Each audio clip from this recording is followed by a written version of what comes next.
This is it, what? Fettuccine with the team, we getting lit, what? Got it rolled up, now who really tryna hit one? Puff, puff, then we pass, then we pass, then we pass. This is it, what?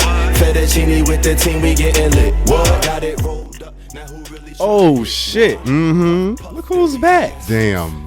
What a talk about a hiatus, man. Hiation. You know what I'm saying? Hibernation in the cut. Hibernation. Cooley in the cut with it. Cooley. It's your High man, harmony. EarthTone. And your man, the real PZ. And we're back, ladies and gentlemen. You know what I'm saying? I don't know if y'all been paying attention. Maybe you haven't, but we haven't been around for a minute. You know what I'm saying? It's been a long time. Shouldn't have left you. We without shouldn't, a but we dope did. beat. And you see it was well worth the wait. We came back With big a and dope better. You know what I'm saying? Big and blacker like Chris Rock. Bigger and deafer like LL. They don't know. They don't know. They don't know about that. Come on, man. Stop. Well, we got a special one for y'all, right? So we're real. not just gonna get back into it and just get back into it. We're gonna step it up a notch. You know what I'm Right. saying? To match the level up, the visual level up. Listen. How You my know what I'm chain saying? looking? How You my- out here? how- You 2 chains? I mean, 2 Chain Peasy today? Listen, today. I see you. Today. I see you. I'm feeling the abundance. I'm loving the plaid. I'm feeling. You know what I'm saying? You You giving me common circa eclectic circus. I mean, You know what I'm saying? I kind of fuck with the album a little bit. That was my joint. It was slept on. It was one of those slept on joints. It's all See good. you out there with the blood red Murder Inc. tone. Know what I'm saying? Giving a little bit of sugar. I mean, you know what I mean? Before I ain't affiliated. Tupac. You know what I'm saying? Don't put me out there. I ain't affiliated. I just like the color. That's Not all. Pyru. That's all. Okay. That's all we doing. But we got a special occasion for y'all, man. Yeah. It's a historic event, man. I think we had a pinnacle moment in history. Indeed. We had one of those pinpoints, you know what I'm saying? You could put a pin in it. We got a legendary, what's soon to be legendary artist on our hands. We got Already a pop star, platinum. man. Major label support, you know what I'm saying? Got the machine behind him. All day. Got the machine All behind day. him. Openly gay. Queer, Q+, wearing the Openly. flag proud, rainbow, all that. You all Uncle right. Les You over good. here. Uncle Say Les. less. He don't say much. He You don't know what I'm say saying? much. But we gonna give it to him. Look, first contestant we got, bring it to the stage. Who we got? Mind you, we only got 2 of them for the day. This is the special one. Like we told you, Right. we're going to get into it. We're going in. This is a historic moment. Never have we ever. Never have I ever. You know what I'm saying? You talk about numbers, Billboard, all of that. He ain't got to speak. You just look at the stats. Just look at the stats. Lil Nas X, ladies and gentlemen. Lil Nas 10. Lil Nas motherfucking 10. You know what I'm saying? Bring it to the stage. Q+ Right. pop singer / rapper / country star / all of that stuff. You know what I'm saying? / fashion.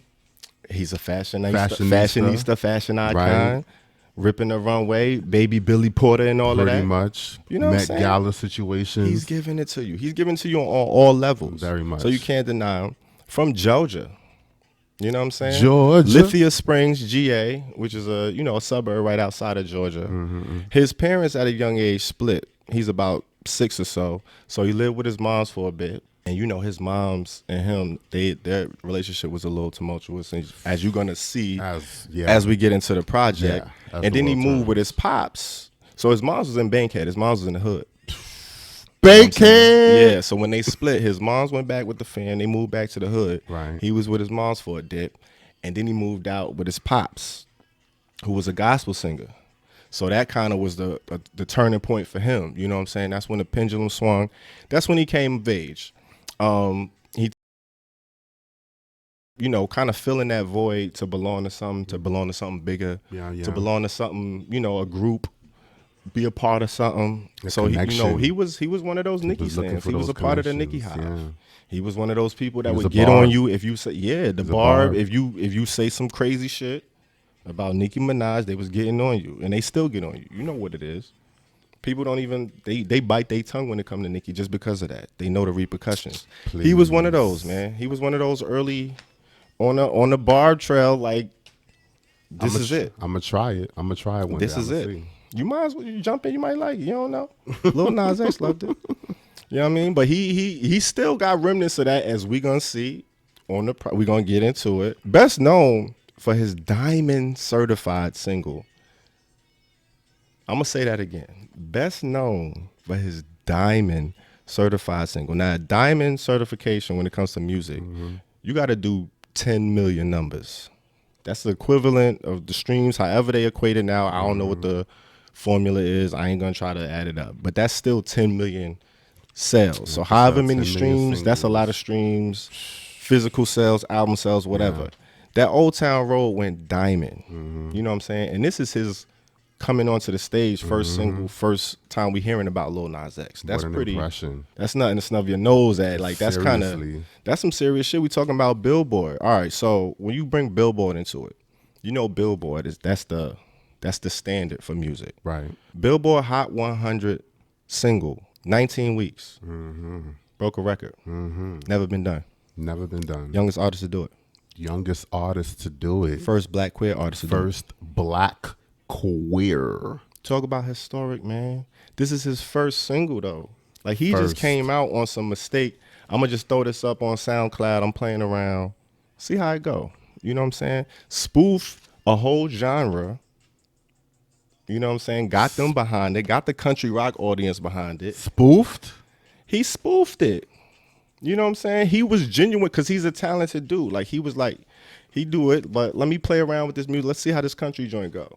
I got a hernia in a curse, Rudy in a. Come on, man. He was spoofing. You know what I'm saying? He was just playing, but it sounded good because he nice with it. And we caught on, we bought it. And now here he out here with a little bit of a catalog. He dropped the Old Town Road. And then we was like, okay, what's next? Your one-hit wonder. He went through his whole little thing. Then he dropped a little EP, 7. You know what I'm saying? We reviewed that. We sure so did. We kind of reviewed his whole history. Let me take you through it a little bit. Before we started the show, we came in with the idea, right? Right. Before we got everything together, we did 2 drafts. The first draft was a little rocky. Boom. We ain't save it. We went through our trials and tribulations. Right. Boom. We chalked it up to a learning still experience. In the cocoon. Still in the second one, we reviewed Lil Nas X. And that was the joint that never aired. So once we get to a few episodes down the road, we might air some of these unseen episodes. But we reviewed Lil Nas X early joint.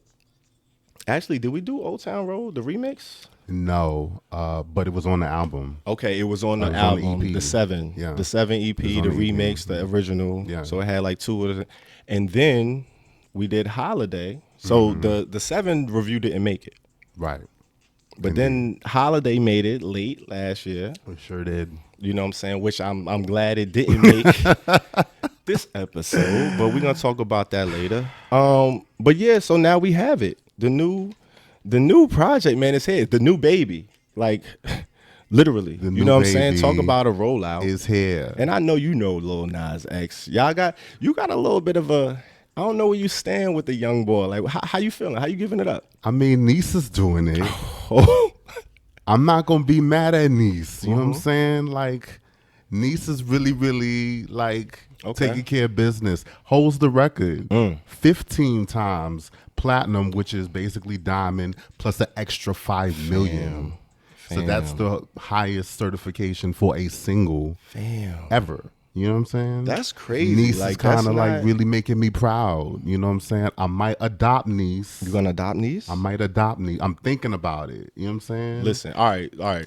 So while you think about it, let me just read off the company he keeping right now. All right, what he keeping? We just talking about Old Town Road. Who he doing? The Hot 100 single Billboard chart. Right. 19 weeks. Nobody ever done it. Nobody. Under that, right under that, the next one under that is 16 weeks. So he blew him out by 3 weeks. He got a 3-week cushion. You know what I'm saying? Despacito. Right, for real. You know what I'm saying? That's the next joint. Behind him? That's the next joint. Oh, okay. Under that, guess what we got? I think it's Mariah Carey. Mariah Carey, Boys to Men, One Sweet Day. Come on, man. Like, this is the company he keeping. I ain't gonna go. It's a lot of 14s. Once you get to the 14 weekers, it's a few of those. It's about 8 of those. Yeah. But 14 weeks is 3 months and 2 weeks. That's like your promo run. That's like your stretch. It's that's like, a long all right, if time. you got one, this is what you're doing. This is how you stretching the single. Yeah. When these days, you put a song out, it's forgotten by the end of the day. Fam, 19 weeks. That's all. This is what we talking about. This is what we talk about when we talk about this guy. So that's what you got to put it on. Then he came out with the satanic shoes. Oh shit! Dropped the video on you. Dropped down from heaven into hell, right on the Satan's lap. Twerked on him a little bit. You know what I'm saying? Gave him the thing, let him smell it. All that. A little bit. All that. Smelt the bussy. Gave it to him. You know what I'm saying? And then went to the awards, gave it up 1,000 times stronger, live in your face, on person, stood tall against the backlash, against the likes of Lil Boosie, T.I., and a bunch of other old, antiquated, thinking ass niggas. Crusty ass. You know what I'm saying? Busted ass. And he out here giving it up for the Q plus community, man. Like I don't know, man. Listen, we gonna get into this music. We gonna get into this project. So he dropped his joint. Debut. This is the debut studio album. Like we said, we reviewed the 7 joint. That was an EP. This is the album, full length. The album, this is the project. This is the statement piece that we've been waiting for. This is the statement piece. We held out. This is the one, you know, all artists talk about. Right. This is the album. It took my whole life to make this album. Right. The whoop whoop. The wop wop. All right, my G. I heard you. Montero. You know what I'm saying? Came out September 17th. 15 songs, 47 minutes, 17 seconds. It's a healthy serving. It's 15 songs? 15 songs. Okay. 15 songs. Okay. You know what I'm saying?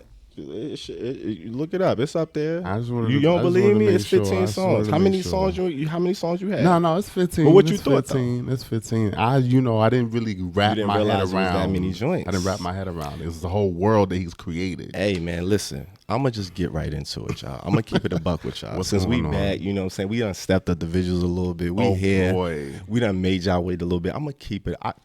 The least I could do is keep it a buck with you. Making a way. 78% fire, man. Okay. Call the fire trucks out. Woo. Go get them.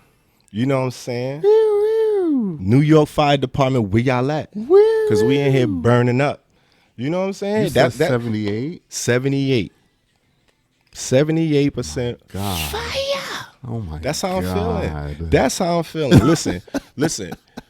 I told y'all this was gonna be a special show. All right. We only got 2 artists today. We normally got 4 for y'all. We got 2 artists. We got 2 full hours. We're gonna delve in. Whole artist. This is a full project. We're gonna get into it. You know what I'm saying? But I want to do this one a little different. How we gonna do it? So I want to kind of go song by song and just give our little tidbits. But I want us to both give our grades before we go into it. Oh, for real? So I gave mine. So I just want to see what you think. Like, where you at with it? And then let's kind of.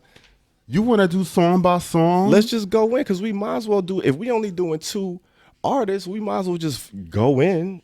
You know what I'm saying? You tell me your highlights, I tell you my highlights. You tell me your lowlights, I tell you my lowlights. And that's how it go. Like, I like the way you think. First of all, you not understanding what's going on right now. Sing, man. It's the Herbal Tea Podcast. We do not plan this with each other. We don't. We just have a format. Ever. So when we come in, you never know what's gonna happen. It's not a freestyle. It's time. It's like a structured freestyle. Pretty much, basically. You know what I'm saying? But I don't know what he gonna do.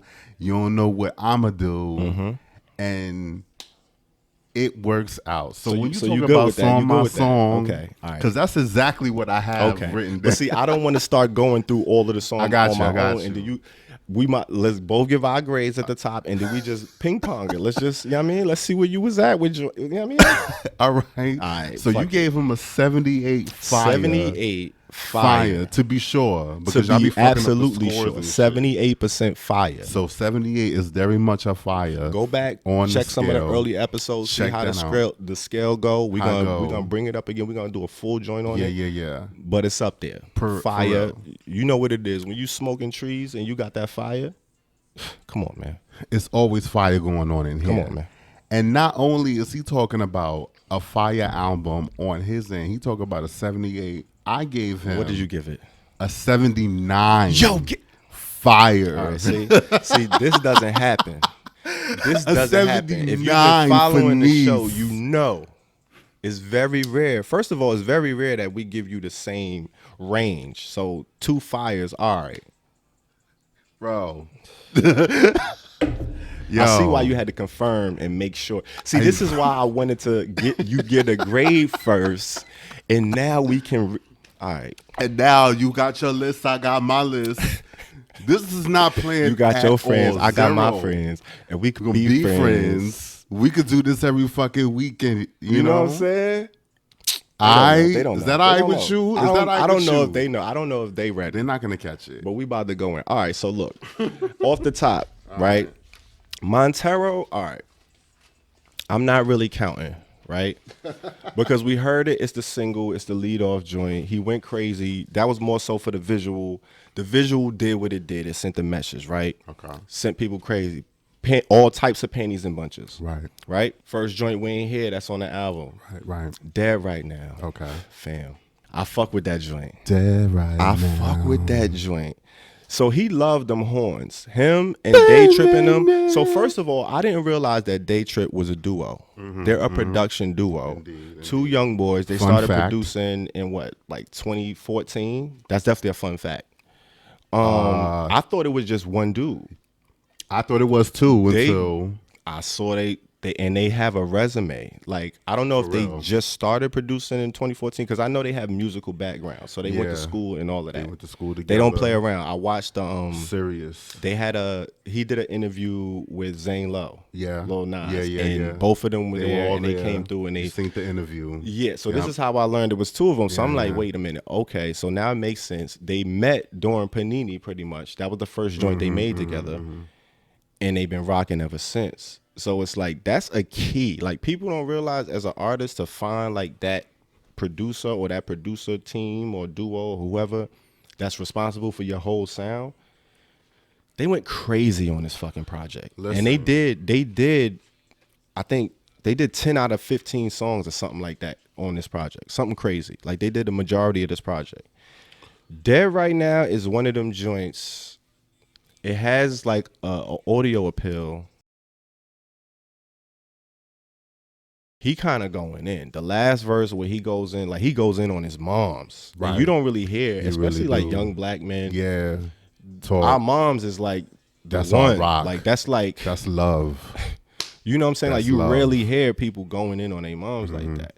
But he like, it was not all peaches and cream with Mom Dukes. Nah. He was a papa's boy, it seemed like, definitely. Like, once he got into the situation where he was with his pops, it seemed like it was, it was a better situation for him, and he was able to blossom and flourish. But he kind of touches on it, and he goes in. Where you at as far as the Dead Right Now joint? Like, I'll tell you what.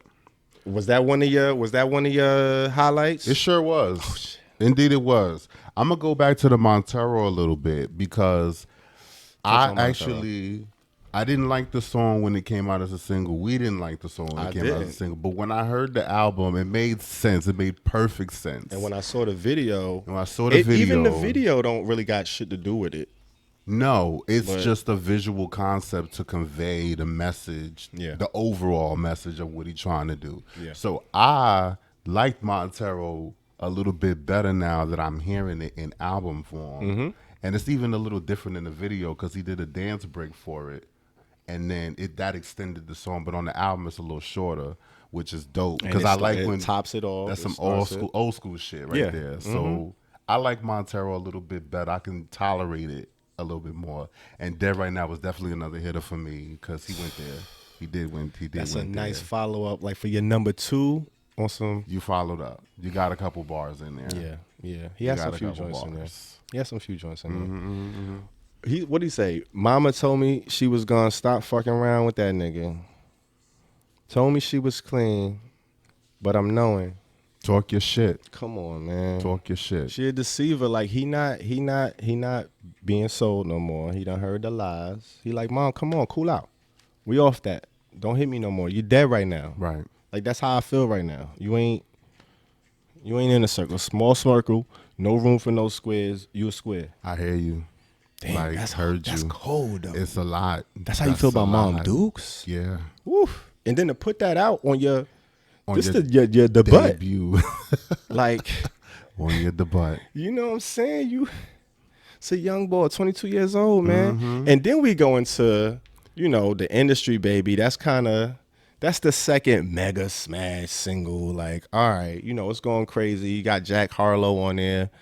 This is the joint Ye came and sprinkled some dust. Indeed. You know what I'm saying? He kind of touches on that as well. He did. How that whole thing came about. He got introduced, you know, Ye introduced everybody to the village when he creating and recording. Let me listen to your joint, listen to my whole album 40 times, all of that good stuff. They already had this done. He came in and he made them horns come alive, pretty As much, he does, is what they said. And we're going to get into that. And they like them horns, man. They take a day trip, they like them horns. He likes them horns. That's what I'm saying. That's the sound. Like, Lil Nas X likes the horn Yeah. because that's what was said. That's what I heard in the interview. And even for that one, they had a co-producer in there named, I think it's Nick Lee. He's like he is just a producer as well. Okay. So he was the one that had a collection of horn samples because he told Day Trip, Lil Nas X told Day Trip that he needed them horns. So Day Trip went and, hit this dude up. He's got a whole like library of different horn sounds, and of course it's throughout the album. But that's one case. Well, the second case, the horns are prominent. They're there throughout. They're there. The regal throughout. Okay. The regal vibe is there. But the joint is hard. The video was crazy. I mean, he did his little twerk, his little stiff twerk. That's low key, half stiff, low key, high key. My favorite. Little half stiff, little booty twerk. Little, you know what I mean? I was like, look at Lil Nas. I know Niece. Niece is really giving it up, and I was loving dropping the soap, doing routines and shit. Little, you know what I mean? Look at Lil. I'm so proud of Niece. That's the whole thing. But this is why we had to make this an event, and I'm so glad that we both enjoyed the project. Because it would have been terrible for us to have to come in here and rip them, because we would have ripped them. I would have. If it was true, we would have ripped them. We would have had to. Like, it's, and I'm still, you know how we give it up. I still got things to say, but yeah, of course, we're gonna get to the. It ain't all roses. No, it ain't all roses. Indeed, we're gonna get to it. Right.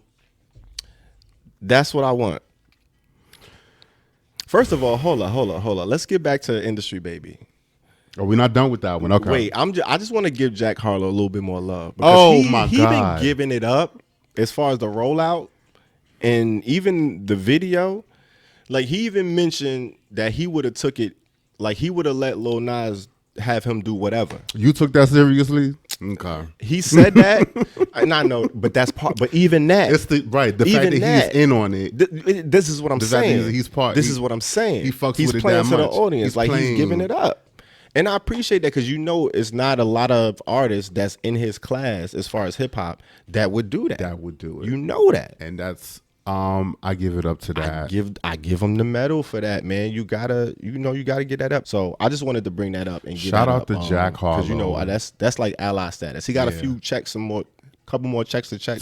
Right. That's real. Definitely a big check it's a right big there. one. It's a big one. So next we go into That's What I Want. You know what I'm saying? That's giving me he has a knack, which he shows throughout this project, and which is one of the reasons why I gave him such a high grade. He does a lot of different styles and a lot of different genres really well. And that's hard to do. It's a lot of people that can dibble and dabble and rap. They might could hold a note here and there. They might could give you a little bit. But for you to give me a whole rock ballad, a whole grunge joint, a whole pop rock joint, a whole rap joint, a whole trap joint, like, you give me all these styles and you kind of executing them all like you do this. You know what I'm saying? Like, and this is his debut album. Like, you can't really take that lightly, on top of all of the pressure he has going on outside of the studio. You know what I'm saying? Like, think about all of the music is done. Boom. Your name in headlines for other reasons. Niggas is on tour doing things, shenanigans, and then your name is being wrapped in. So now you gotta. It's just like he got to maneuver so much other things, and it's kind of impressive that he was able to crank this out. Amongst, mind you, they recorded this during the pandemic. This a pandemic baby. Indeed. You know? He's a machine. This song gave me Kelly Clarkson. Since You've Been Gone. Interesting. Because of the way he gave it up at the end of the song. That's what I fucking want. You know what I'm saying? And I liked it. I lived for this song, especially the video. Like the whole video, all of the videos for the project are excellent. All of them. Just beyond reproach. Top of the line. He's doing shit in his videos that niggas is just naturally not gonna do. He's making movie trailers. Like they're like movie trailers. Yo, he's gonna be the one to watch. I wouldn't be surprised if he does get into movies and get into the acting and executive producing. I fuck with his vision. He's writing these concepts, and he's doing his video treatments. Sony. Yeah. He's doing his video treatments. He's like, hey, Sony, this is what I want to do. He's like, oh, word, we can do a budget for that, because you already know, like, that's kind of their cash cow right now. But when you have the freedom to do it like that, do it all the way up. Might as well. Like, you got the budget. You got the machine behind you. You got the whole machine behind you. That's what I want. Video is I can't even choose between Industry Baby and That's What I Want, because those two videos. In the locker room now. You ain't never see that before. This is what I mean by historic. You never seen visuals like this vivid, this well done, this well produced. That's just in your face, unapologetic, and then on a pop star level. Yeah. That's the key. That's the kicker. Like, we know artists that's done it, that's artistic, that have that level, that have that ability, but to have that platform and to have that visibility and then to reach that many like people and then to hold it down like that. Come on, man, the maneuvering. But fun fact on that song, that's what he fucking want. He's saying he want love and all that, but apparently he just did an Andy Cohen interview on Sirius. Oh, you caught the Andy Cohen interview? Come on, man. I'm out here. I'm out. I know you the street correspondent, but I'm also in these streets a little bit. I hear you. I see you. And but I got my ear to the streets a little bit. But apparently him and his boo, it ain't work out. He 22. Come on, man. It happens. You be all right. You be all right. You gonna settle down. Concentrate this is on the good career. time to do it. Go focus on you. You having a moment right now. This is your moment. You know what I'm saying? You gotta ride that out. Apparently that's not really what he wanted. So long story short, it is what it is. He out here single and mingling. Single again. Dick swingling. Back on the prowl. You know what I'm saying? And that's how they gonna do it. Right. That's how they gonna do it. But speaking of, so he goes into the art of realization, which is just a little skit, it's a little interlude. He pretty much talk about coasting, riding through life. What is he riding for? He don't really know. Riding through out of purpose, kind of cruise controlling it. And then he goes into Scoop. Scoop. Let me just tell you. Scoop. It's my favorite song on the project. I had a feeling it. Point blank period. You know how, first of all, you know how I feel about Doja. Yeah. You know how I feel about Doja. You expressed your love for Doja. I'm a bit of a fan. Like, what's her hive called? Like, what's her hive? Like I don't know if felines, she has one. I don't know if she has a hive. The cats, or anything like that. The cub, like what's the tiger cubs? Like what's her hive? Know. Because I think I might be in it. She would come up with something totally left. I think I might be in the Doja Cat hive, but that's neither here nor there. This song right here, man, it's one of them joints. It's like a guilty pleasure. This is like opening up like a miniature Snickers. You know what I'm saying? Like you don't need the whole bar. You just need a little bit because it packs such a punch and a little bite. You know the song The Rottweiler. I think we compared that before. That's like one of them joints. It's short and sweet. It gets to the point, but it's like it's such a little ride. And the beat is hard. It's infectious. Day Trip, of course, again. It sounds like a Doja joint. It sounds like a joint that would be on her project to me. She went off on it. She went off, man. She only gave you a hot 16. She went off. Lil Nas went off. He's good at his little like pre-bridges and like he knows how to sequence his music, which I like. He does like a little break. He'll give you a little 8-bar verse here. He'll sing in his falsetto here. He'll go into his baritone over here. You know what I'm saying? Like he plays, like he's very dynamic with the way he uses his voice. The vocal performances on this project, I don't know. What you thought about Scoop? What you thought about Scoop? No, I never seen a nigga doing Pilates. But the song might make me wonder if it's possible. Come on, man. So you like Scoop? I love Scoop. That's your favorite This song. is my jam. I can't put this on and just listen to it one time. Like, I got to listen to it at least twice. This is track 5? Yeah.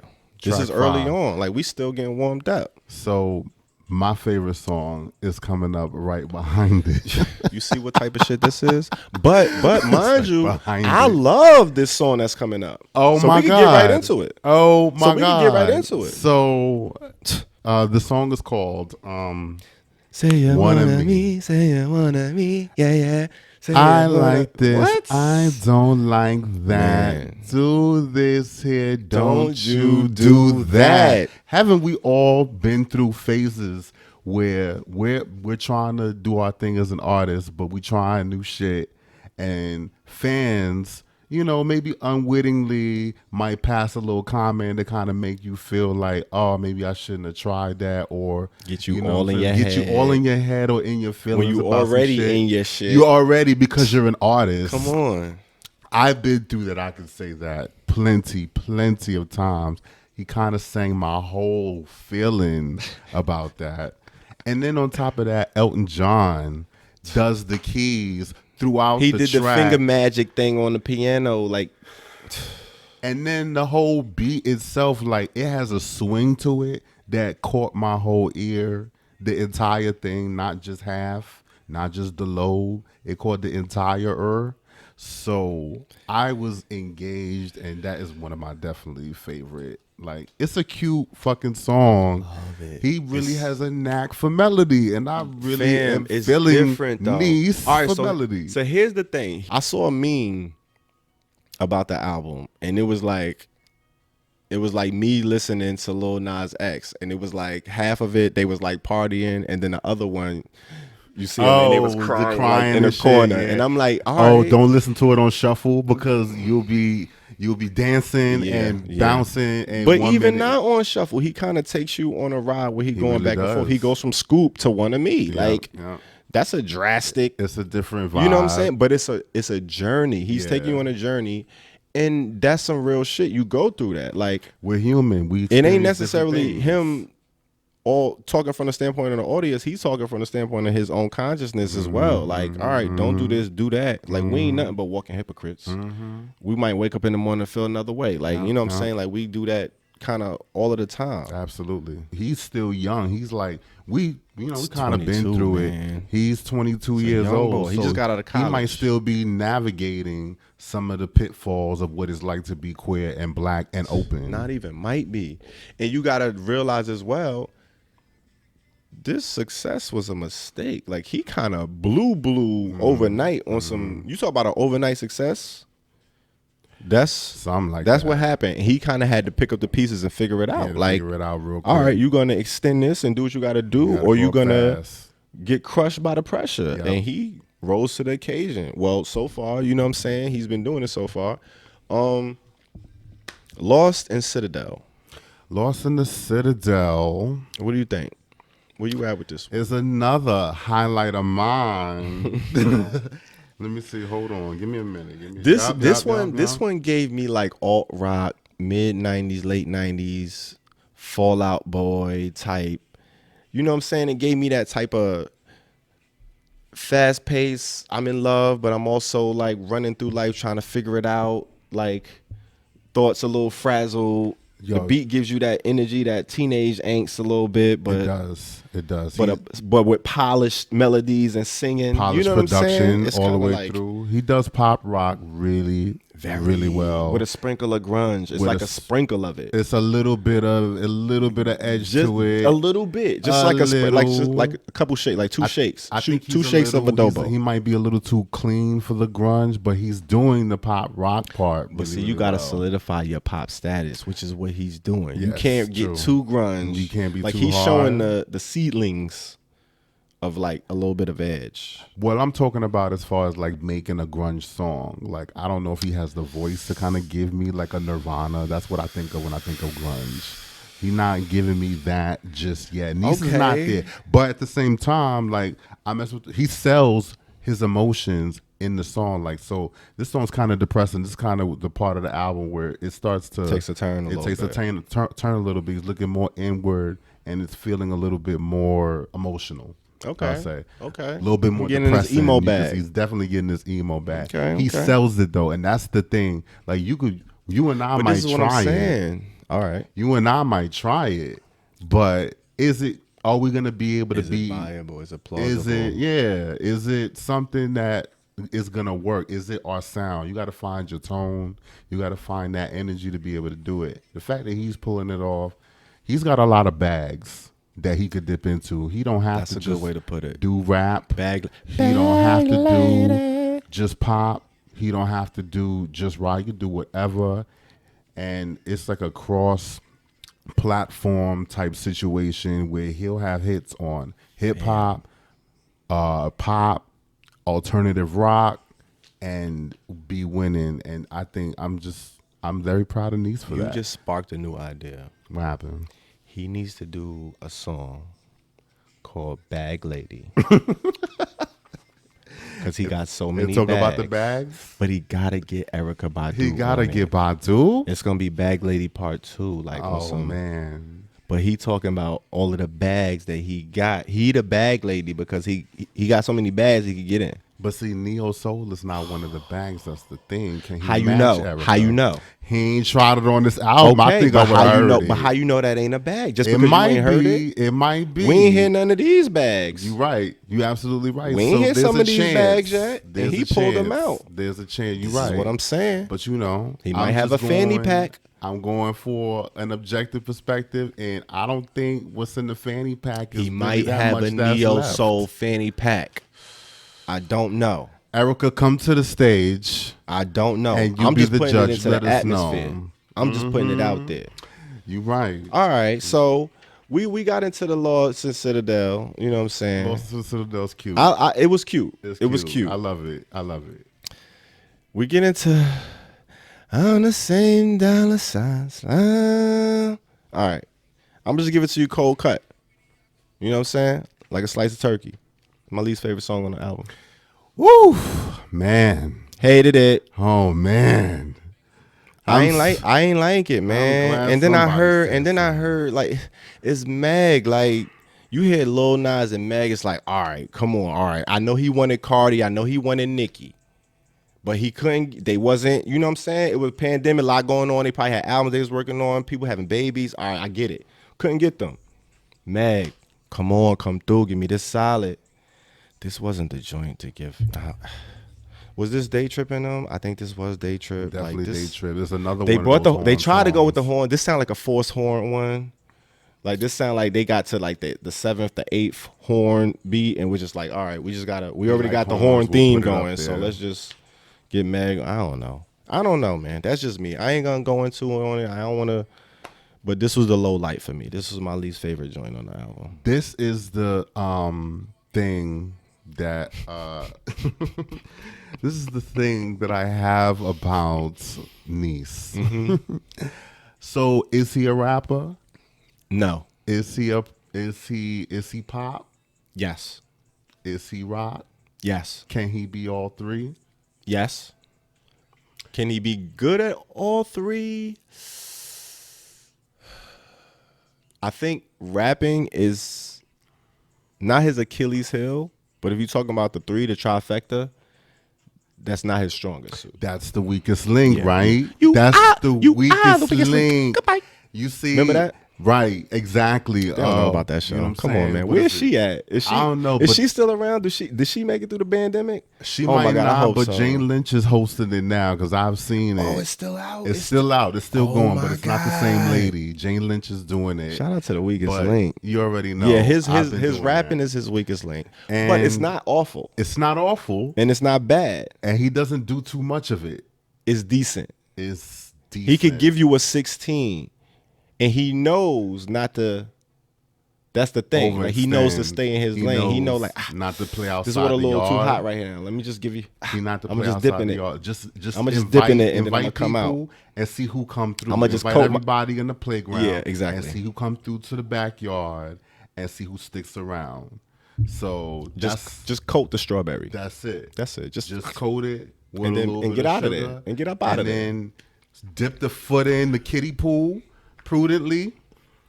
And because Nice is not really ready for he's not ready to really play with Megan like that. And I think that's why Megan's verse even came off as mailed in. Because in my opinion, and I agree with you, this is one of the worst songs for me. So it just wasn't the one to give Meg for me. Like, I feel like you hear the production on this project. Yeah. He had a wealth of production. You know the joints that didn't make the project. That's the one you gave Meg. I know. It was I see why she mailed it in. Yeah. Like, it just wasn't. And on top, but see, on top of that, he's not playing with Meg. Meg is not playing with him. But he don't gotta play with Meg though. He ain't play with Doja. He ain't play with Doja.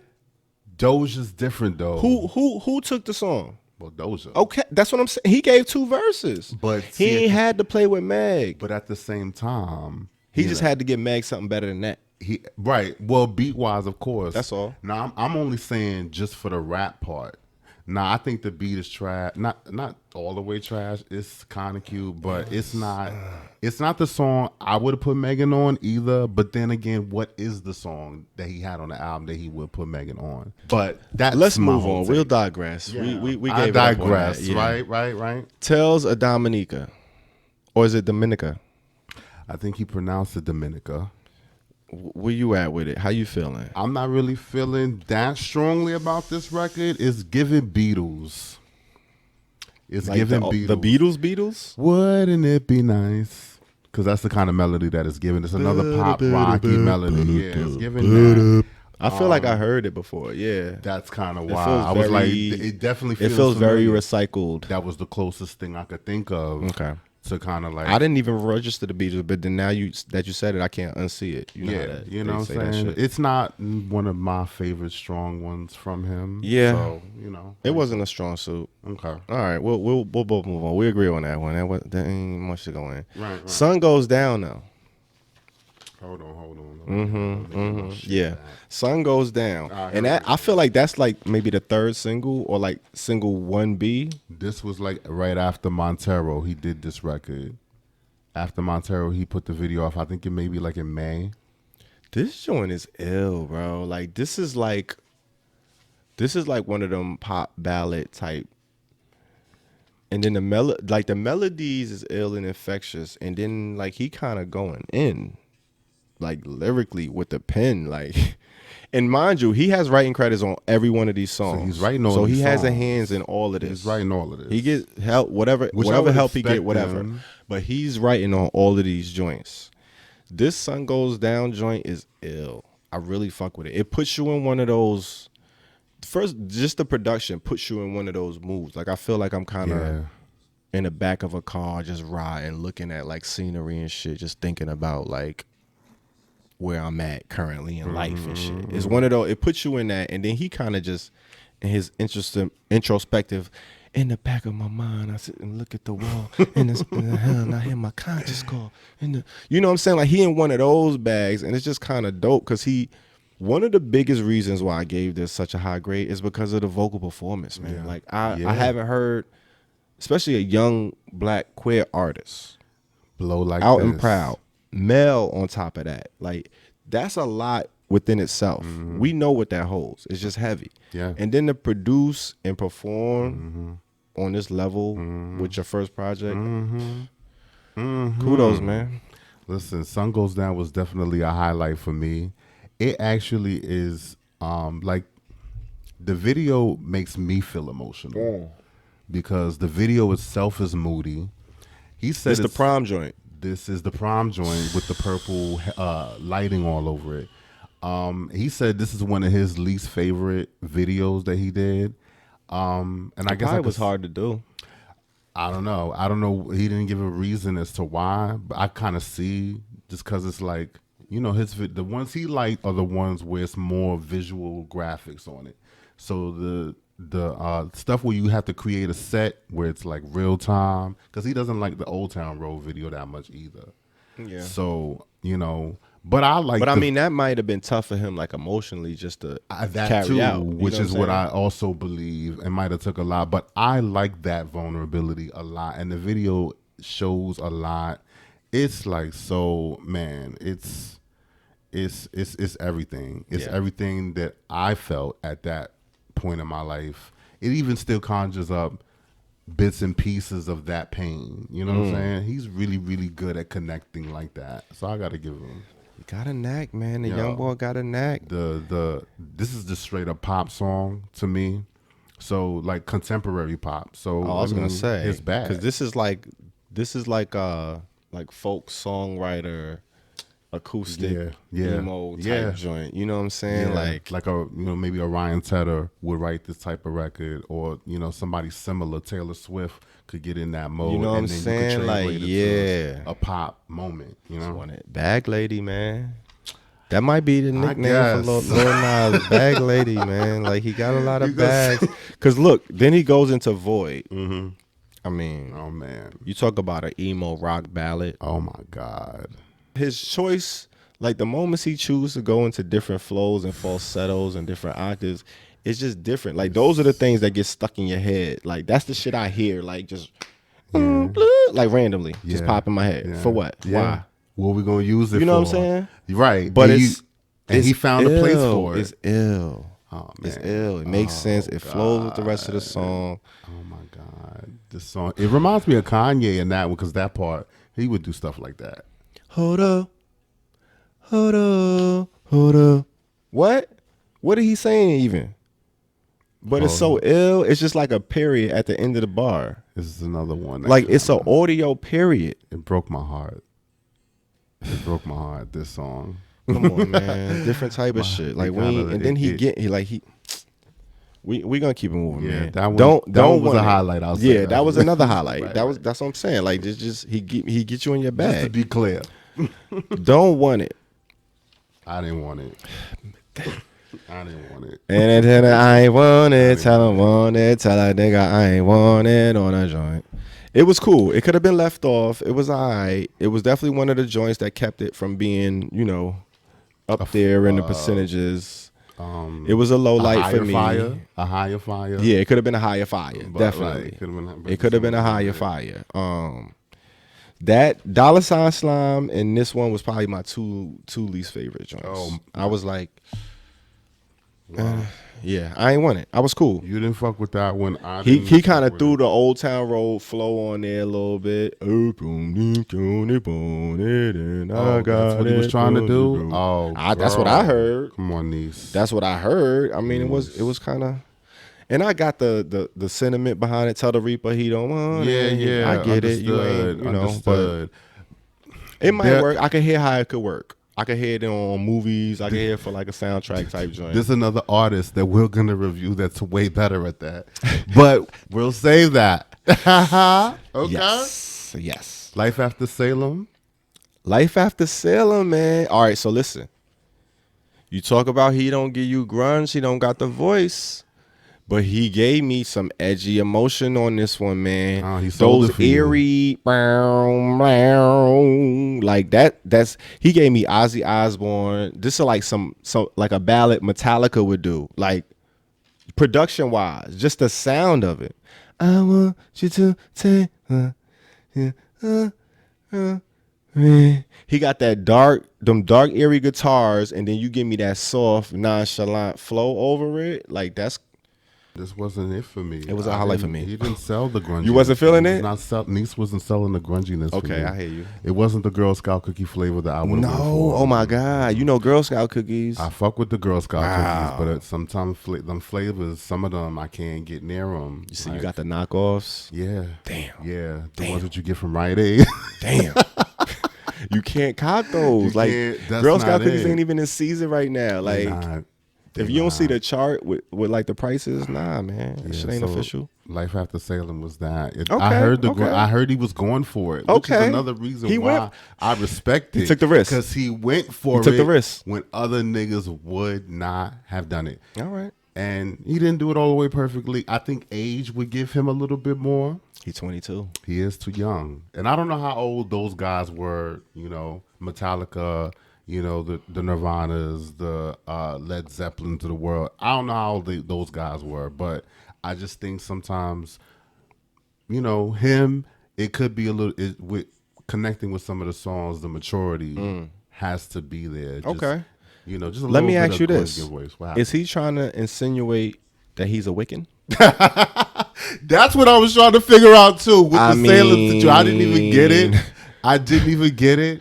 And I'm looking for the commentary on the song. I'm trying to understand. Because some of these songs. So it wasn't just me. No. All right, cool, I was definitely thinking of cool. what's the witch trial happened? Does he feel like. Like what happened? Like when did you get burned at the stake? Did he like get what burned? happened? Right. Is this your second life? Is this what you feel? Is this what you going through right now? Yeah, like yeah. I didn't see it either. All right, cool. But I definitely caught the. Okay.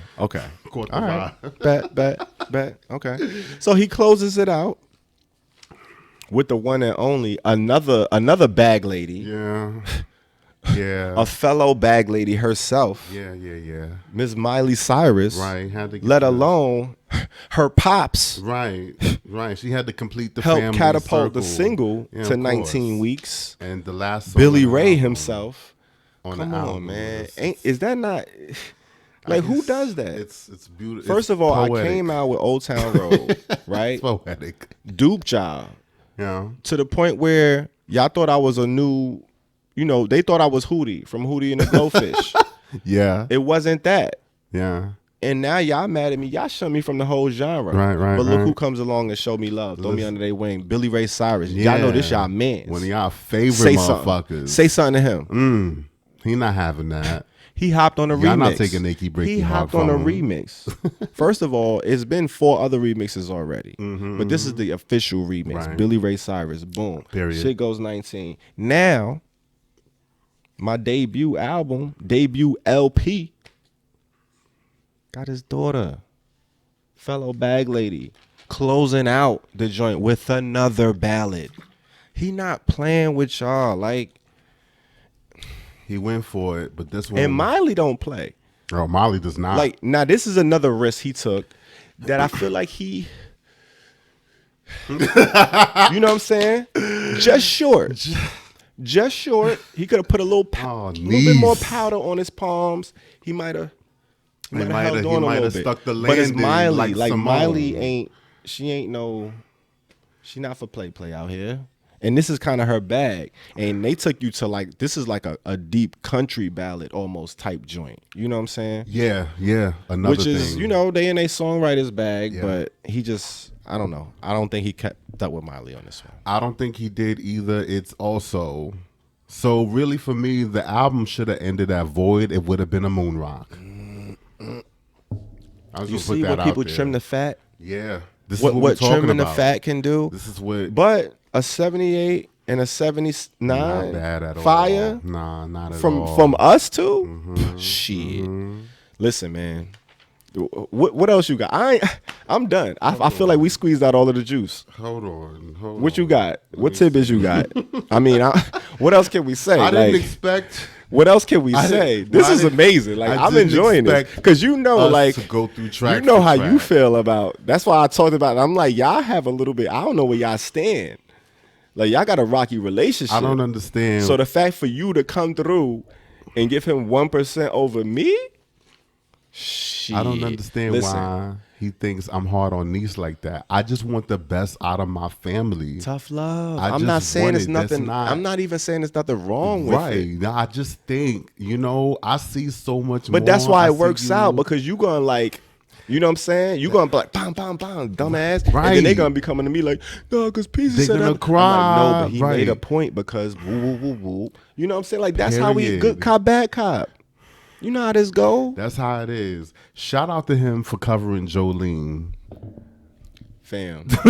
Shout out to him for covering Jolene. But this is what I'm saying. When you talk about the points and the percentages, and then you go down to the rollout, the visuals, and then you got a Ye cosign to sprinkle a little bit more dust, who happens to be talking about... Speaking of, you know what I'm saying? Like, go ahead, man. Go ahead. Tell the people. Let them know. Do what you got to do. The ally of the day today, if y'all have not already picked up on the subtle clues. We told them. We did tell them. We did. We pre-warned them that this was going to be a special event. But let me allow me to reintroduce myself. Go ahead, man. You know what I'm saying? Go ahead. The ally of the day. It's the ally of the day. Come on, man. Like, we doing it. See, we got the harmonies. It's too many. You talk about. Listen, Lil Nas ain't the only one that got bags. He's not the only one that got bags. All right. So the ally of the day, ladies and gentlemen, is Kanye Omari West. Come on, Cal. You know what I'm saying? Come on, Cal. You know what I'm saying? Kanye Omari West. You might have heard of him. Have you heard of him? I think so. What? Yeah, he sound familiar. Was he married to that Kim Kardashian? That porn star girl? Yeah. Yeah, I think so. Okay. That's where I heard him from. Okay. They had some kids. Okay. She's a nice girl. Sounds about right. I like him. Yeah, I like them. Yeah, he's all right. You know what I'm saying? A little, nutso. Listen, he's an ally. We can't be too hard on him. No, we can't. Yes, we can. God damn it. Totally be too Tough hard love. on him. You could be hard on Lil Nas X. We could be hard on Kanye. Absolutely. Matter of fact, he's going to get it double. He deserves it. He's going to get a double time. But yes, Kanye Omari West is a musician. You guys know who the fuck he is. We reviewed this motherfucker before. Last time we reviewed him was, I think, on the first month that we did it. We did his last album. Oh my God, we did do the last. We did. We did the last album. What is it? Jesus home? Jesus come King. home? Jesus is King. I said Jesus come. Kingdom come and Jesus is King combined. Watch the throne. They said it. Right. Listen, right. They said it might happen. Look what happened. Jesus come. That might be the name of the album. Right. Jesus is coming. Listen, I'll be putting shit in the universe. Jesus comes soon. That's Jesus the soon come. Mm-hmm. So yeah, you already know, musician, podcaster. He got a podcast? He's not a podcaster. I was about to say, Ye got a pod. He does not have a podcast. Don't be out here telling lies. There are people out here who are podcasting. Don't simply be out about here telling what lies. we're about to talk about. But artist, of course, author, designer, sold over 32 million records, 114 million digital tracks worldwide. Okay. 10 consecutive #1 albums. Damn. 7 #1 singles, I believe. 54 Grammy nods, 22 wins. One of them he ain't even give a fuck about. He pissed on it. You know That's what I'm the saying? one Because that's he grabbed the the joint level from Taylor Swift. Yeah. Oh. Well, no, I don't know if he grabbed that one from Taylor. Oh no, that wasn't the Grammy. That was VMAs. That was VMAs. Yeah. So He wouldn't disrespect he the was Grammys. another, controversial thing where he threw Grammy in the toilet. Well, niggas done pissed in Grammys, drank champagne out of people it. done things, Yeah. but that's cute how he did it. And obviously one of the most acclaimed artists of the past 2 decades. I mean, you've heard of Kanye. I definitely heard of He's Kanye. a polarizing Kanye, individual, ain't he? Listen, He's something. Kanye. He's an interesting, polarizing character. I got a lot of love for Kanye. I kind of came upon Kanye in those impressionable years when I was listening to music. It was a whole era. It was a shift in hip hop. It was a shift in rap. He was doing things that people weren't doing. He was saying shit that people weren't saying at the time, that people wouldn't stand on, which is one of the biggest reasons why we made him an ally of the day, because he was saying shit back when you wasn't just saying and showing support for the Q+ community. Like, he was saying it when he didn't have to say it. He did not have to say You know what I'm saying? And he wasn't even in his peak prime position where he couldn't be knocked off. Right. He was taking risks saying shit on mega platforms. He had a platform. And you can't take that away from him. You know what I'm saying? Aside from all of the other shenanigans that he's done, everybody know about all of that shit, the bullshit. But you got to think about the things that he's been connected to and around, and just his way of thinking, and his came up different. It's just very different. Even when you hear like his mother speak on a project, you know what I'm saying? Like, which that's one of the. All right, so we ain't even. Hold on. Let me pump my brakes. Go ahead. Let's pump the brakes. Yeah, a little go ahead. bit. Go ahead. Reel me in. You already gave him. Go ahead. Yeah, reel me in. It's funny because we basically already gave you a primer on Kanye West last time we did it, but we're gonna go through it again because some things are different, some things have changed. But Ally, obviously, because he was the first to speak on homophobia in hip hop, like actually blatantly called it out on a whole platform, MTV. Sway, and it will go down in history as the one thing that he's done that, You know, he's been following through. But you know what's crazy is before he started doing Sunday services, and when we were looking at no, not before he started doing Sunday services, when we were looking up, I was researching him for Jesus is King, and you put Ally next to Kanye West, first thing that come up, the 2005 interview with Sway. Now when you look that shit up, all you see is when he was endorsing Donald Trump, you see, and then all those rallies that he did, and everybody, first thing they say, anti-LGBTQ, clothes on Sunday, bullshit like that. But you can see how, not necessarily erasing any of those things, you can't exclude it, but you can't exclude the other thing either. Like, you got to take everything as it is, because we all got our shit. Yeah. Like, we all got our shit. So you can't want somebody to overlook and accept your shit and then not be able to do that for somebody else. That's all I'm going to say about it. My whole other point is, like, he is not actively saying anything anti-LGBTQ. It's just LGBTQ. He is really, and I might be splitting hairs, but just because you are doing business or you're working with somebody and they might have a little bit of a unfavorable past, everybody's been through some shit. You know what I'm saying? There might have been some things I went through that you wouldn't agree with.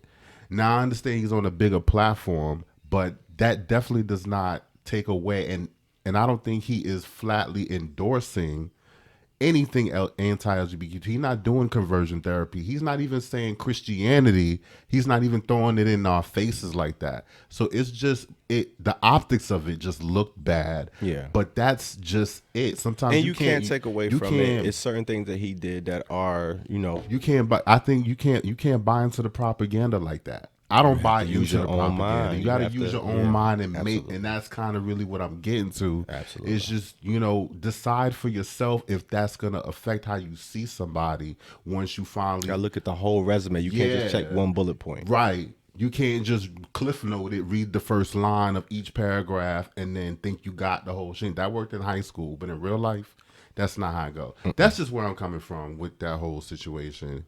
I believe you know, me personally, I would still stand by him as an ally, and I would still note that. You know what I'm saying? I mean, he wouldn't be on the show. He wouldn't be on the show. Way, you know what I'm saying? So it is what it is at this point. So he's an ally, no matter how you slice so it. So if you feel if this is what's gonna end the line in the sand, then drop it. Respectfully. That's what it is.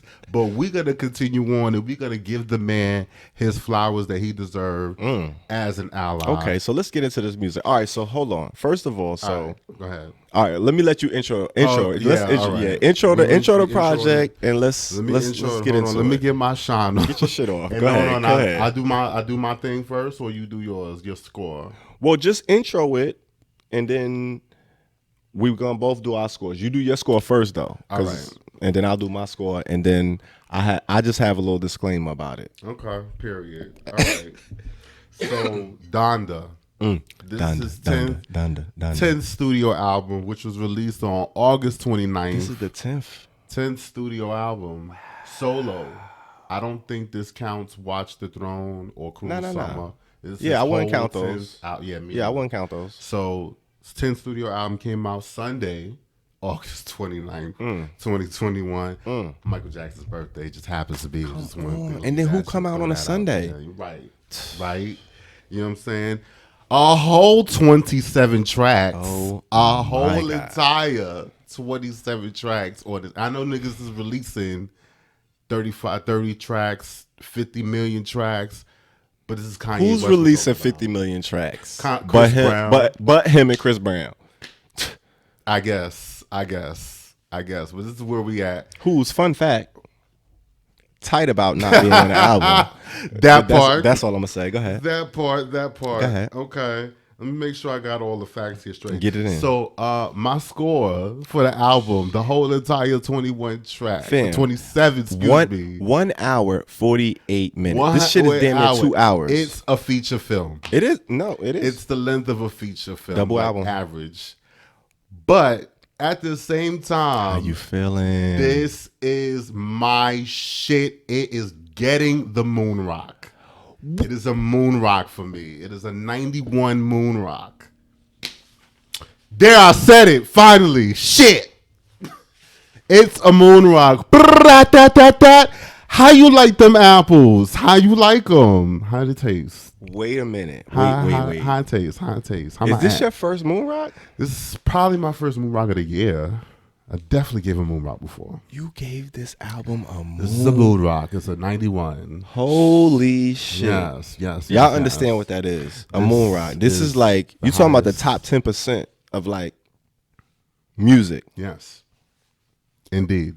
I see things about this album and I hear things about this album. Elaborate. I think is going over, it's going to go over people's heads as far as like how they'll appreciate it in the years when Kanye is not the same person that he was. Just like how he is not the same person that came in and did College Dropout and Graduation. I think in 10, 20 years, people will appreciate this album as something in his catalog that was very much a high point.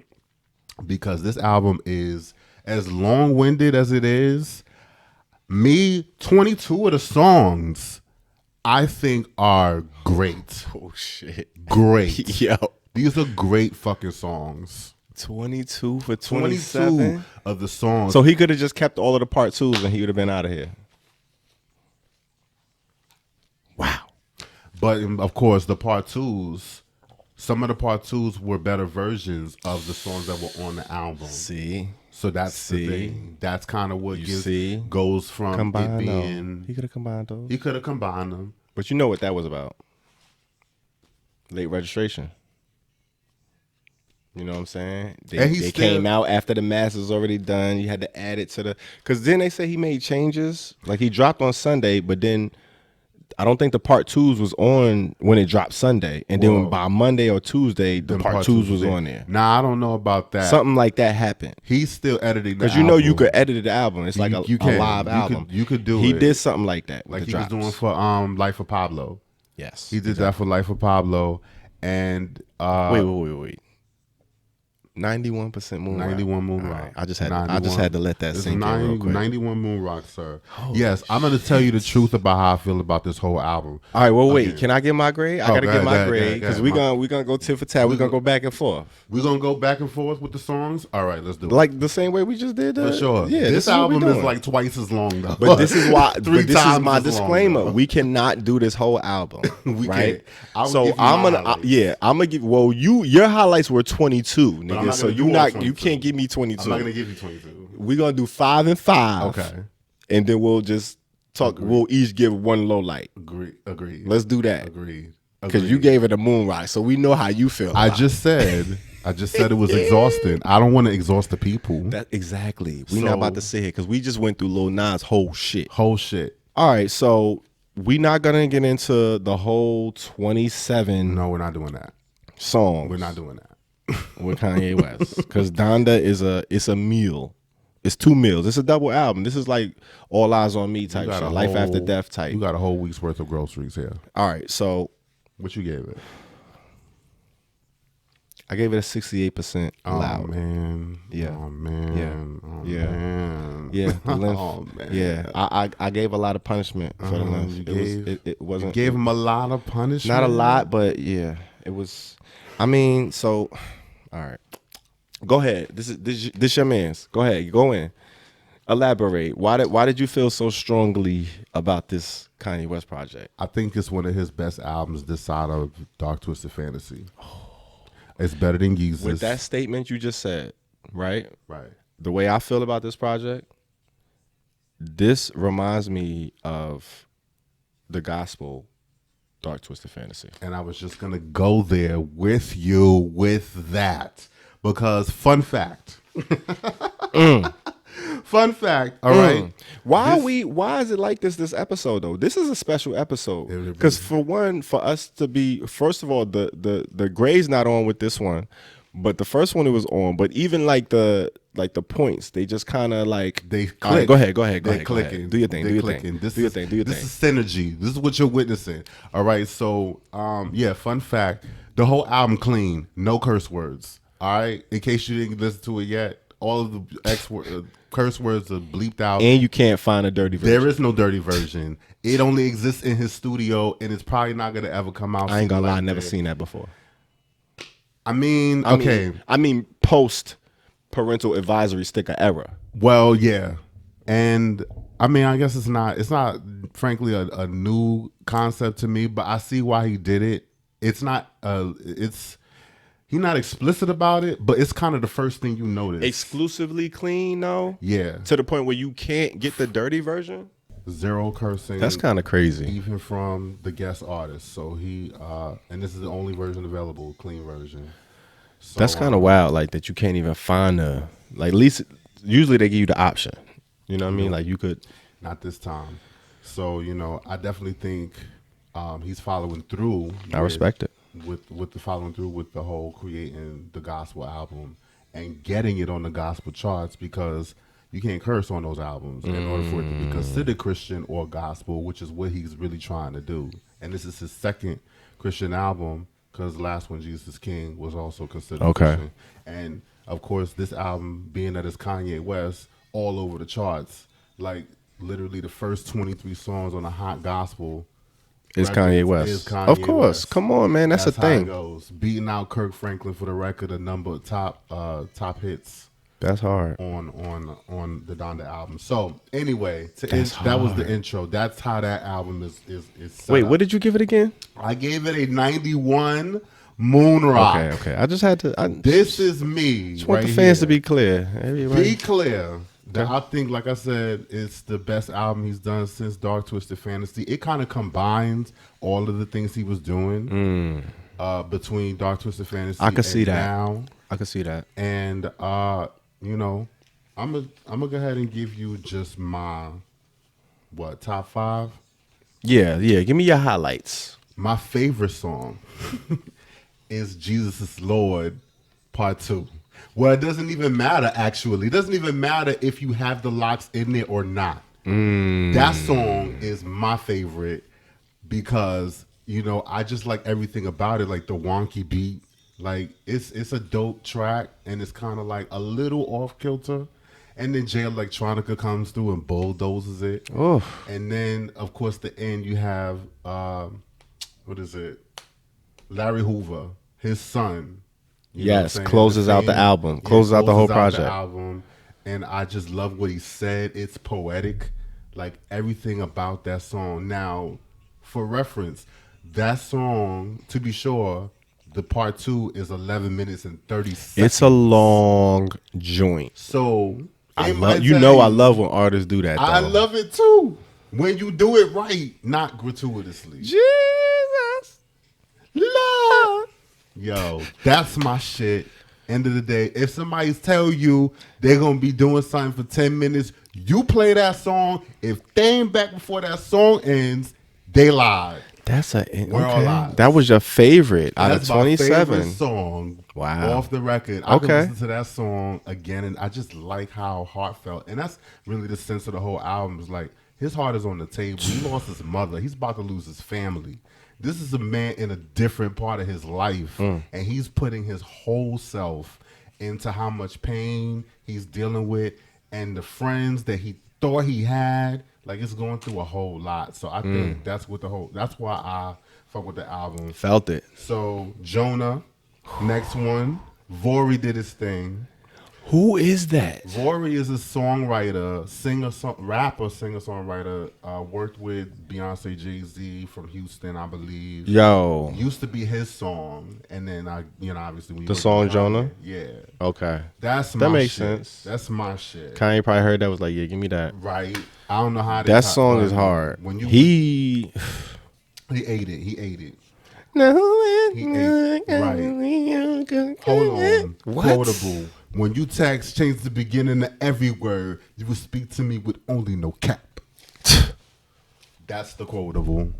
He had a few of those sprinkled throughout the album. That's a Ye quality, though. It is a Ye quality. He's known for those punchlines. Like, those are like kinda battle corny, rap-esque punchlines. But with the corniness. It's ear grabbers. Like, they just grab your ear and they kind of stick with you like, ooh. Because when you think about it, it's like, first of all, it got the surface value. And then when you think about it, it's like, ooh. A little bit layered. That's what we learned. That's what we try to achieve. He's good at that. He is very. That's what I try to achieve. That's one of his necks. Relatable. But like since he first came out, he always had a neck for that. He's always been doing that. All right, shit. Hurricane. Hurricane's hard. You hitting all of mine. You hitting. Well, nah, 2 of mine so far. Hurricane is hard. Hurricane is fire. As a producer, when you do beat switches, if you're not good at them. It's gonna sound messy. Hurricane is fire. Hurricane has like 3 beat switches, and I love the way he just finessed. I love hearing The Weeknd on it. Lil Baby killed it. It's funny because I listen to certain songs. Like if you put it, just let it play. Certain songs will come on, and you be like, "Oh yeah, this is my joint," and then like it change up. When Baby come on, it sound like a different song. So I'll be forgetting Baby on that one. I'll be like, "Oh yeah, this is the joint with The Weeknd." And then I'm like, oh shit, yeah, the Baby. No, not first. Lil Baby is on this. In the middle. Weeknd came on. Weeknd opened it up. Weeknd opened it up. And 80 degrees. And I can't even be mad at The Weeknd because, you know, The Weeknd's really, really popular, but he's like. He bodied this shit. He bodied this. And then Kanye West come on. Same beat. But his flow changes the feel of the beat because he went on he did that flow and it changes kind of how I was out for self and like That's the shit right there. Oh man, I did too. It'll go down. All right, okay, part 2.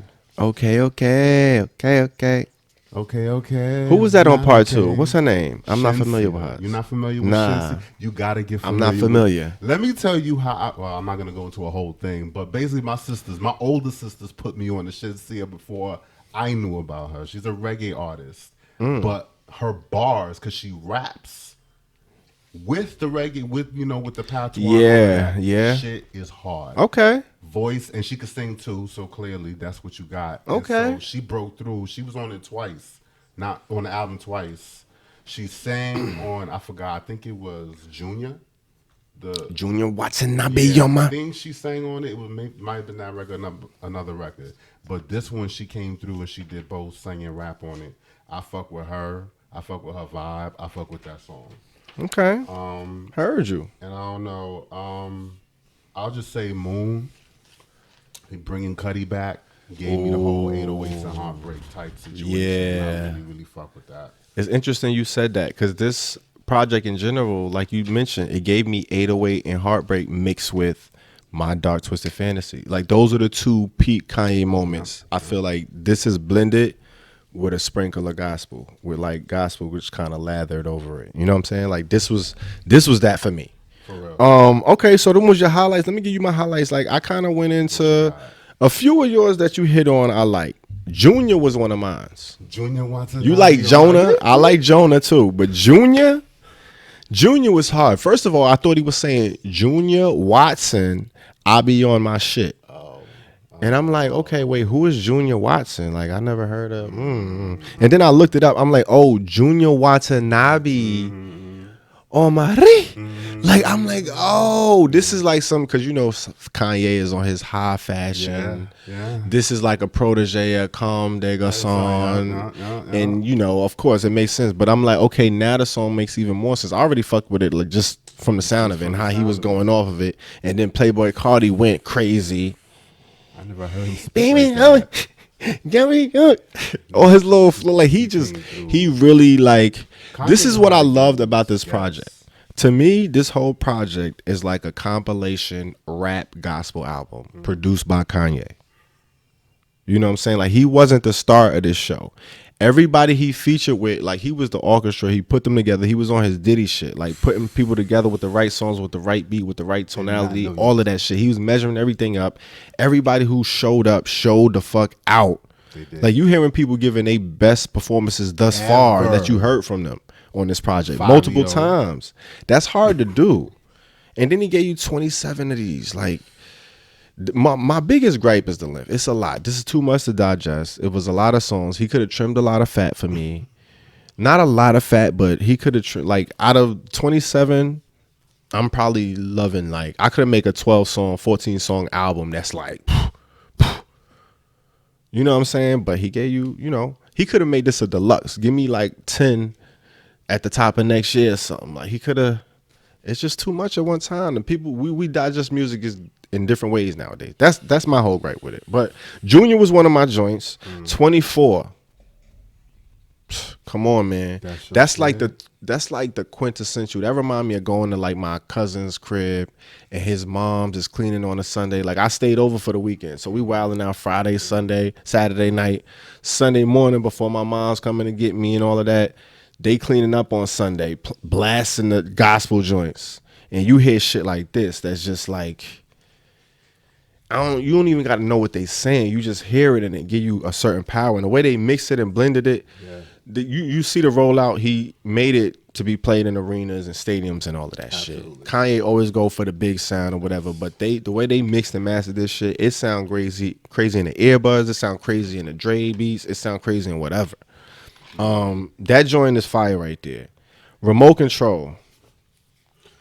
That's another one of my fam. Remote Control got the illest drums on the whole album. Those drums, bro. However he programmed them drums, like, was ill. And then he got Young Thug going off on there. Like, the feature selections was just, he kind of bodied this, man. I gave it a 60. What did I give it? A 68% loud. It's on it's on a cusp of, like, this could easily be like a fire Approaching the Moon Rock for me if it was shorter. If it was shorter. But I like a lot more of these joints than I thought I would have liked. Other than that, other than the typical joints, like the Lauren joint, the Lauren flip wasn't my favorite Kanye Lauren flip. You know, he did the I think it's Believe What I Said. It was cool. I wasn't crazy about it. Listen to it. I didn't mind listening to it, but I didn't love it. The Jail joint I fuck with. I wish he would have just had Hove and the Baby on the same one. No, I don't even think that the Baby even merited being on that motherfucking Nah, track. he kind of snapped. He kind of snapped. He had his whole debacle. Fuck him. He trying to clean it up. But I'm not with the whole cancel culture. Fuck him. Nigga make a mistake, write him off. He went and he met with organizations. He's kind of taking steps to, you know, correct what he did. He's a young artist. We can't be throwing niggas in the trash like that. He ain't pull a R. Kelly or nothing like that yet. You know what I'm saying? So I'm still, we still need to punish him. He still need to be in timeout in the corner, but he kind of showed up and showed out on this joint. I respect. I fuck with the verse. I fuck with the verse. I wish I could have kind of heard it as one. I didn't need to split it up. It was like, all right, if you're gonna have two of it, and the only difference is gonna be adding the verse. Yeah, it's just like you might as well just put it on the one. Because then it would have made the song like forever long. Well, yeah, he got 11-minute songs on here already. He ain't worried about that, obviously. You only need one of those. Ah, come on. You only need one. But I like the Jail joint. That's kind of like a quintessential Kanye joint for me. Like, that hook is just like, you singing some shit, and the way you saying it, it don't sound like you saying what you saying. Like, guess who's going to jail tonight? Like, you singing that shit like on some joyous shit. Like, that ain't a celebration. Yeah. You singing that shit on some quiet gospel type shit. Like, I ain't honest, I got bias. Like, who's singing that? And that's it's hard. On the gospel charts. It's some different shit. This is what I'm saying. You got to respect that type of shit. You know what I'm saying? You know? But it's dope. But I mean, you know, it is what it is. You got a 91%. Wait a minute. You got any more highlights or lowlights? I mean, that was about. We gave a lot. About the same. You know, a healthy. What you got more? Nah, just my own. I mean, you gave it a moon, right? I mean, that's pretty much self-explanatory right there. My low light was Heaven and Hell, but that's. I didn't even mention. I was trying not to mention it. It's a low light. Nah, because that was another low light for me. Like, it's 27 songs. Like, we could be here for like another 2 hours. We really could. Which is why I'm just kind of like, you know, it is what it is. Run y'all down, you know what I'm saying? Ally of the day. Big ups to Kanye for standing strong. This is the early aughts. You got to go check out the video if you haven't seen it. Clearly, you know, earned the Allied title, but you know, he got his shit just like anybody else, just like we all do. But go check out the music and check it out. And all we talking about is the music here. We judging the music, we judging the album. Moonrock. Moonrock for Loud. Kanye. Moonrock and the Loud, that's a pretty nice combo. Go check it out. Let us know what y'all think.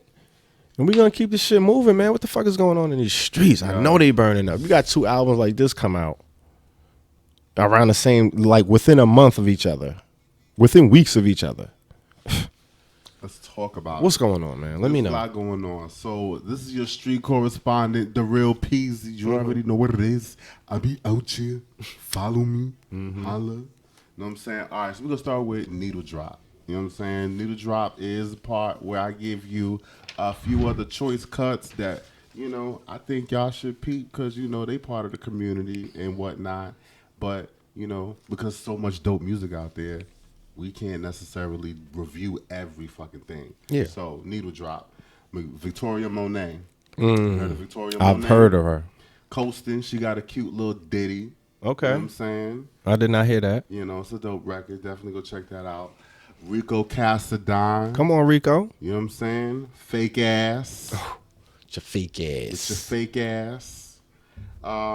Flo Hio. Remember Flo Hio? Yeah, I do remember Flo Hio. Flo Hio's back. What's she up to? She got a new track called Whiplash. Okay. And I'm loving the way she flowing. Really? Love her flow. I mean, with a name like Flo Hio. You got a flow. I right? mean. She's doing that. Juke Marciano. Shout out to Juke Marciano.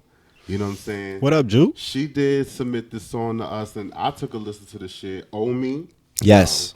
Trying to pimp a butterfly, but niggas can't see past cocoons. She kind of, you know, giving you bars with the whole, and she's definitely religious oriented, just like Kanye. Yes. She's from Chicago, so I'm thinking that's a thing. It's a theme for her though. Like all of her projects, the titles and all that. Like she's it's in a weave. She's giving it I love it. It's hard. She's enticing me with the religiosity, and it's all about your style and how you do it. Like style is doing everybody's seasoning ain't the same. Like you know what I mean. Your sea salt might not taste the same. It's not gonna taste the same. It's not Himalayan. It's not.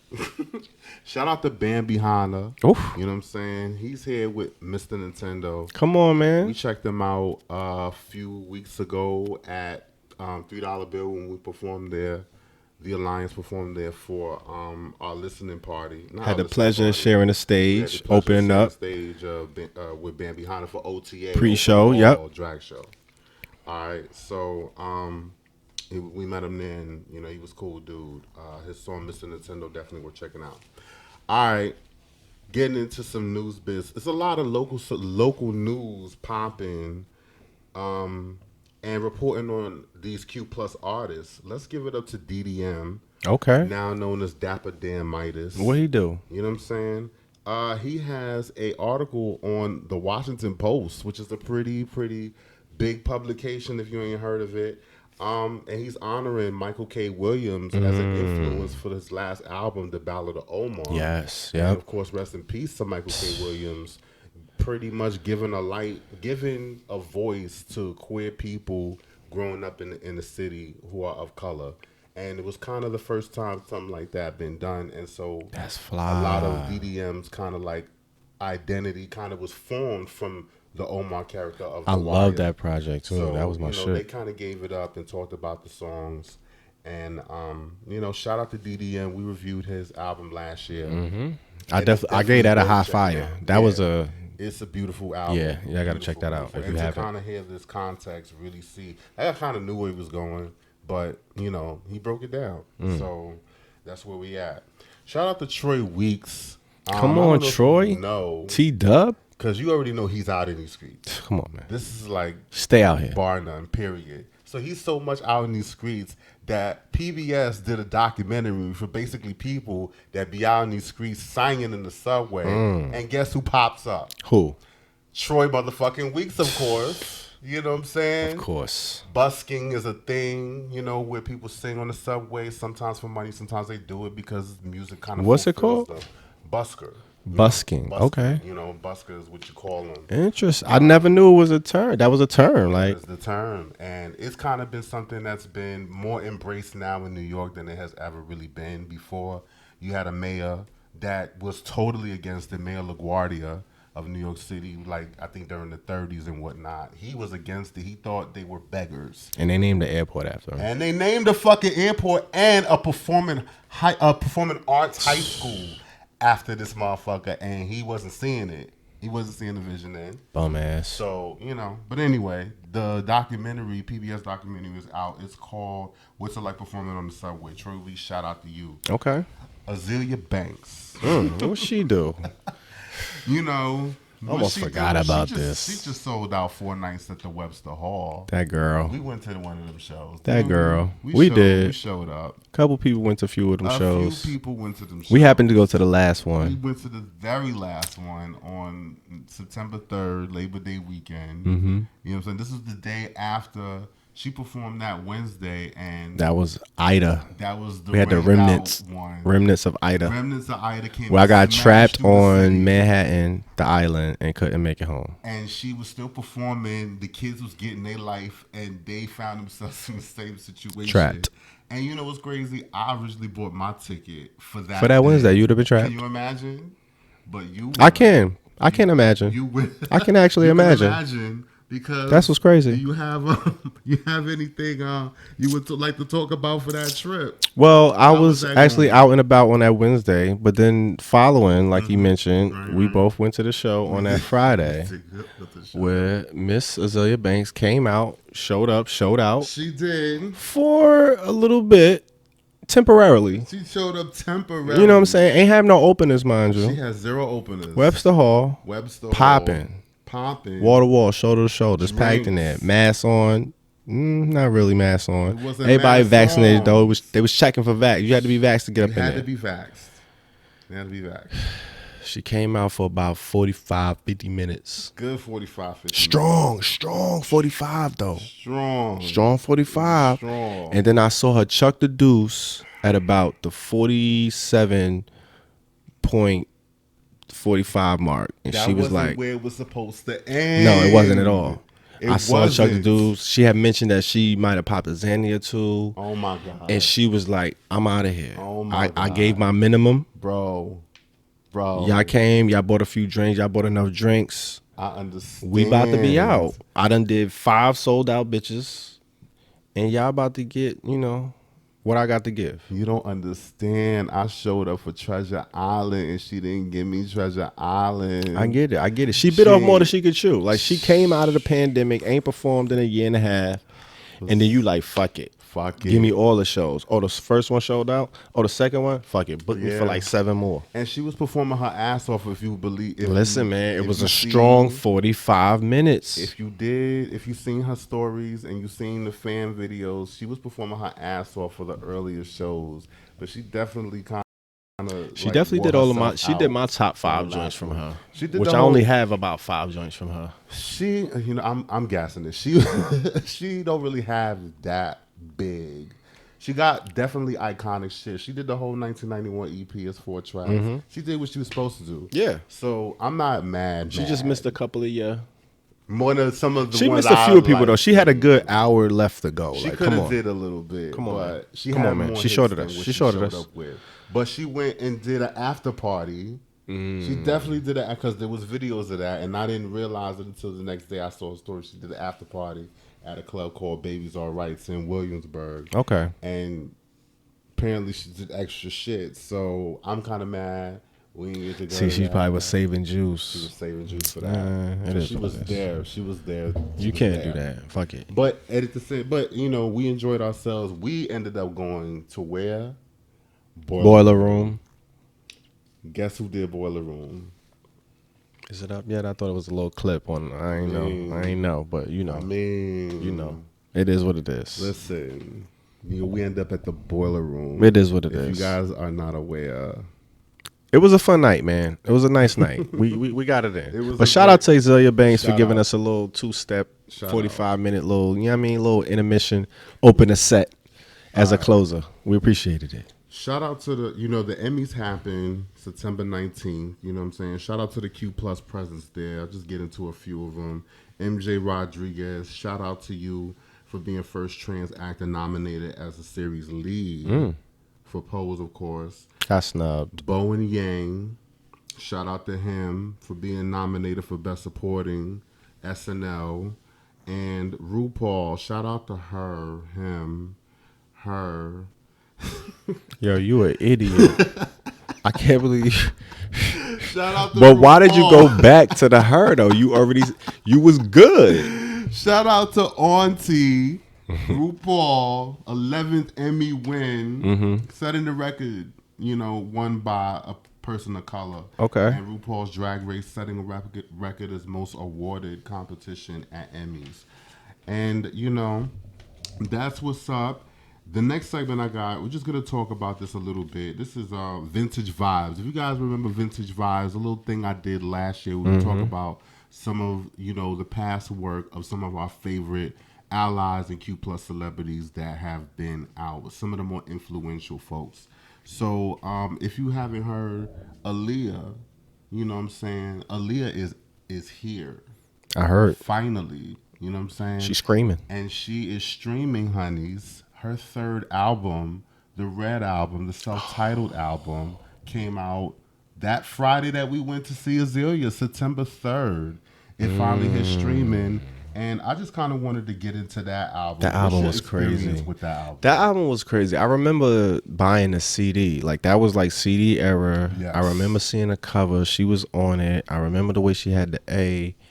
I remember it was it was highly anticipated. Yeah.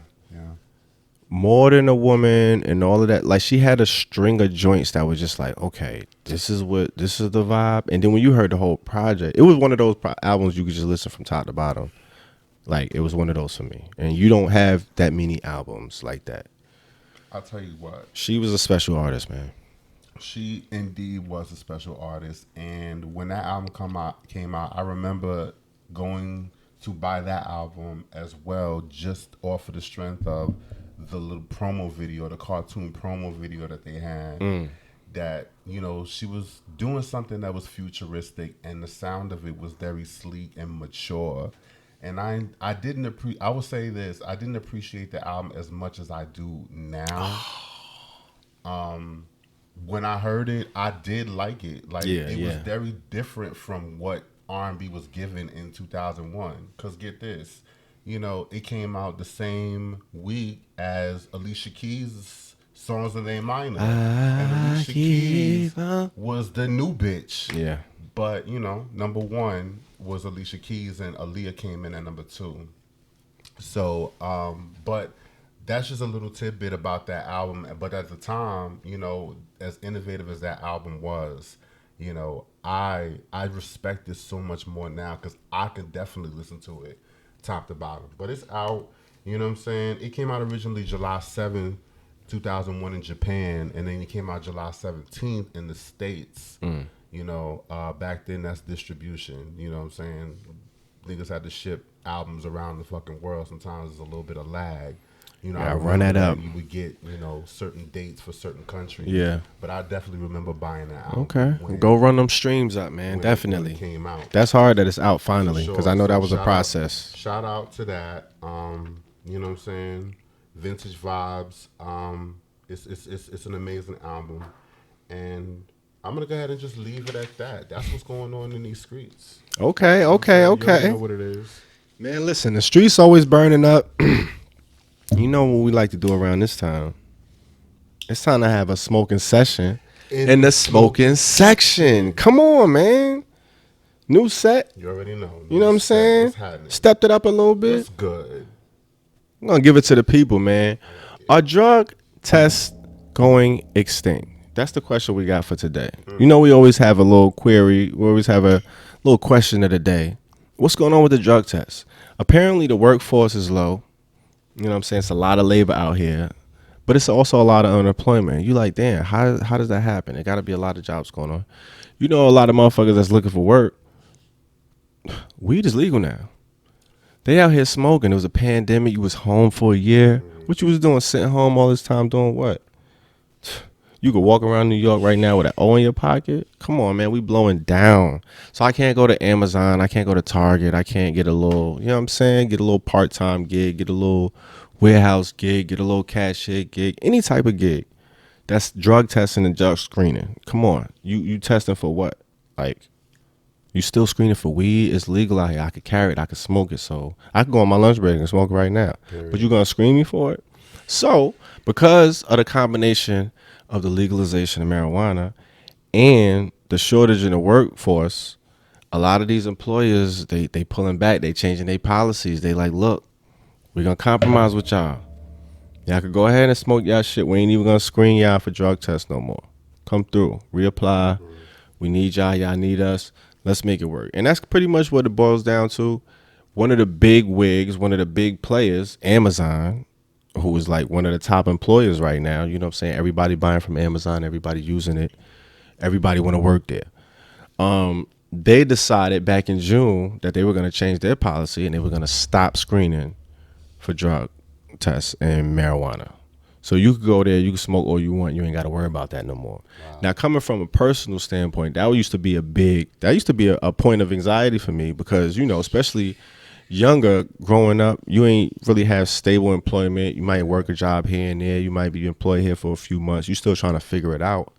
Every new job you get, you like, damn. Guess who's going to jail tonight? I'm going to be honest. I got priors. You know what I'm saying? Like, I'm a smoker. I've been smoking for a minute now. So it's like you got to go through that whole trial. Then you got to try to get the juices and the liquid to try to get the shit out your system. Oh, this juice might you drink this, or you drink water for a week before. You might pass the test. You go through all that shit. I passed the test before. I also failed the test. And the shit ain't fun. You know what I'm saying? You go through all of the trials and tribulations of making it to a point in the application process.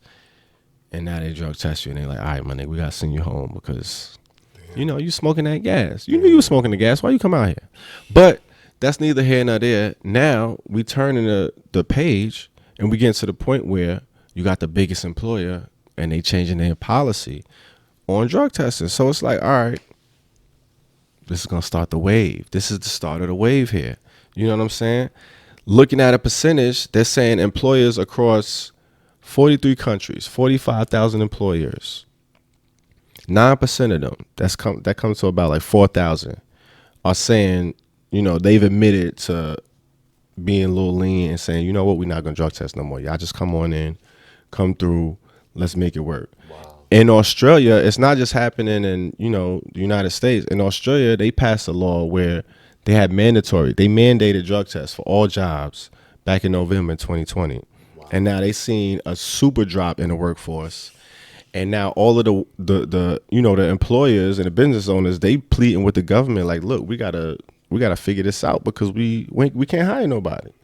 You know what I'm saying? You dropping our work pool by like 30% easy off top just by screening people for weed. Like, you know, everybody smoke weed, cut it out. But it is happening.